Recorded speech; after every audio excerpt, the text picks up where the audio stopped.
Leo Varadkar, the Irish Prime Minister, hailed a «quiet revolution» on Saturday as exit polls predicted that the country had voted overwhelmingly in favour of ending its de facto ban on abortion. "We have seen the culmination of a quiet revolution that's been taking place in Ireland over 20 years, Mr Varadkar said, as he waited for the votes to be counted in Dublin. "It's been a great exercise in democracy and the people have said we want a modern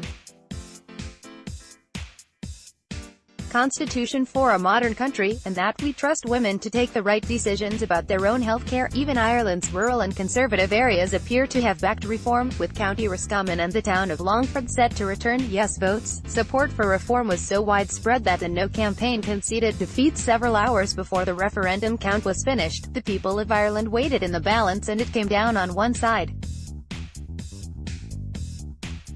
"I obviously would have preferred if they had come down on the other," John McGurk, communications director for the Save the Eight campaign, said on Saturday. Dr. Peter Boylan, a leading member of the Yes campaign and former master of the National Maternity Hospital, said they were relieved and vindicated. Since it was passed in 1983, an estimated 170,000 Irish women have had to travel to England for terminations.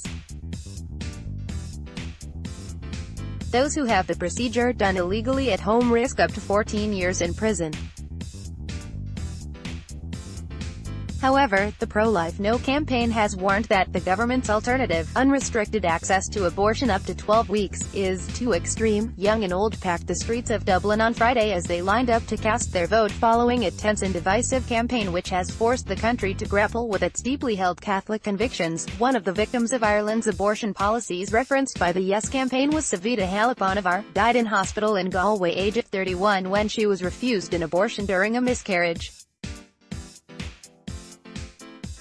Her husband, Praveen Halaponavar, said she repeatedly asked for it termination but was refused because there was a fetal heartbeat. President Michael D. Higgins and his wife Sabina cast their votes in Dublin on Friday morning. Around 2 hours later, Irish Prime Minister Leo Varadkar, a vocal advocate for repeal, voted in the city. "I always get a little buzz from voting. It just feels like it is democracy in action," Mr Varadkar said after emerging from the polling station at Castleknock. "Not taking anything for granted of course, but quietly confident. There's been good turnout across the country so far and hoping for a yes vote tomorrow.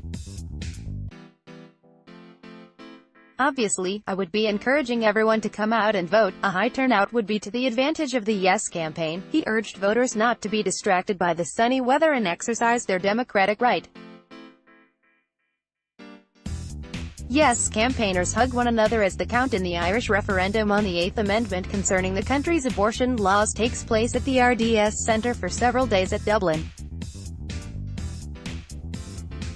Airport. Activists had gathered in the arrivals lounge, clapping and cheering as they greeted Irish expats returning from as far away as Los Angeles, Hanoi and Nairobi to cast their vote. A group of well-wishers held large "Welcome Home" banner. Another unfurled a sign which said, "Thank you for making the journey so other women don't have to." Tara Flynn, a 48-year-old Yes voter, who had to fly to the Netherlands for an abortion 11 years ago, said, "It's a vote to say, I don't send you away anymore," referring to women who are forced to go abroad for terminations.